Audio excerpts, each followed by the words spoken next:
Okay, so part 2. So we're just coming away from the big tree that I was talking about, and if you follow the path along here, that takes you to Bletchley Park.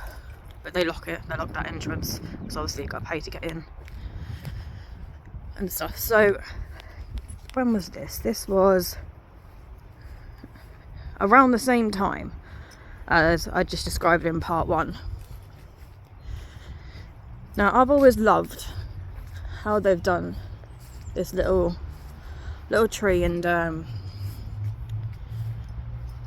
seats over here, because it's like what we're teaching in pagan tradition is everything is a circle, nothing ever ends. So I came here and I sat here, and again I was questioning things, and if I'm correct, I think this might have been just before the one I mentioned in part 1. So I was in a really bad place, and with the health issues I had, I thought I was going to die. I'm not kidding you, I was in a really bad place.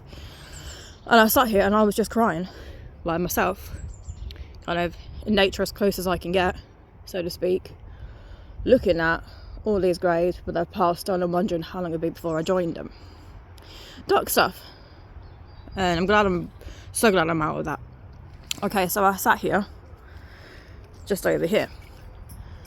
And again, I was trying to hope for or praying, or however you want to put it. I was asking help from the spirit to help them have faith in things again. To just, again, remind me why I do what I do. So I was sat here, and there was a woman that came forward in Victorian clothing. Oh, we're here for the church bells. I'll be quiet for a minute.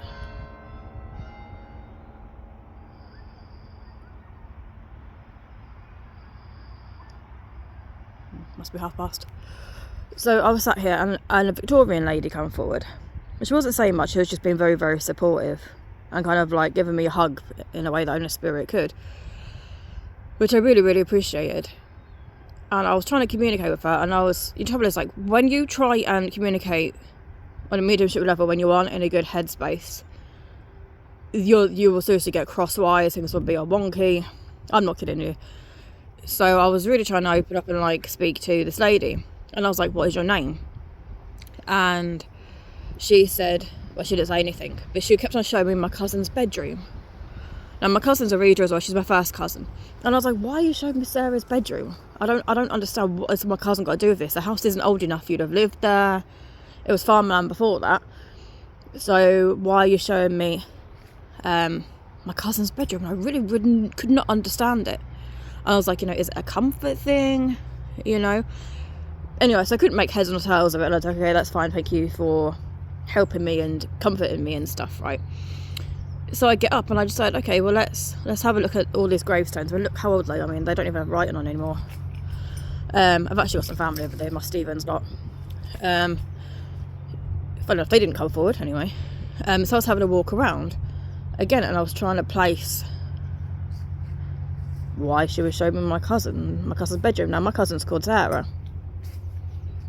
Here we have Sarah's gravestone, not my cousin, but I do 100% believe this is the Sarah that was coming forward. And people, again, think that you sit there and you and you have a candle on and you talk to spirit and it's all crystal clear, and half of the time that is not how it goes in the slightest. Mediumship comes in all kinds of different ways, and sometimes spirits can't always talk, so they show you things, and that's what this kind lady was trying to do. She was trying to show me her name was Sarah by showing my cousin Sarah's bedroom. Get where I'm going with this? Yeah. And then as soon as I came over here, she smiled at me, because I kind of finally connected the dots. So this is this Sarah that offered me comfort when I really, really needed it. Beloved wife of William, I can't really make out that surname, 1903, age 79. Again, she fits the description of the lady that I was seeing. So in our tradition, anytime spirit help you, they don't have to, but they're kind enough to do that. So whenever they do that, you bring them a gift.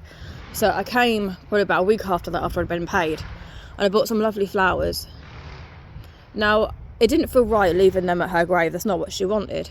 What she wanted me to do, she wanted me to leave them on here, because again, you get people come through here who are lost. even people who come here to reflect, people who come to see family members, and some people can't afford flowers. They can't. So I left them there. Obviously I took off the price tag, but I left them there. And I thought, you know what, whoever finds this, at least it'll put a smile on their face like this lady did to me. I mean, mental health is such a big thing these days that everybody knows what it's like to be suffering mentally at one point or another. And this kind lady here helped me with mine. And I've kind of gone strength to strength with that. So I thought, okay, well, she made me smile. She made me have faith again. She made me comfort me, you know. So I thought, okay, well, I'm going to leave these flowers here, and whoever finds them, they may take it home to their wife. They might take it to the husband. They might put it on a grave somewhere. But someone will be grateful for them flowers. And I had to have faith that that's what's going to happen, that the spirits in this graveyard, especially Sarah, would decide who they went to. I mean, they weren't a cheap, they weren't an expensive bunch. But they were, you know, I love roses, and they were roses. And another thing to talk about, I suppose, in another video is attachments. Now, the trouble is when you get close to a graveyard or spend time in them, you will always have spirits who are trying to attach themselves to you. Now, this is the older portion, as you can tell. There's next to no active spirits here anymore. All this is the new bit. This is where my great-granddad is buried, my great-aunt, and some other people that I know. So this is the freshy bit, so to speak. So I don't go there unless I have to. I don't go there. And you have to have some serious protection when you're open. And you do get people, spirits who do try and attach themselves. Yeah, so this was part 2.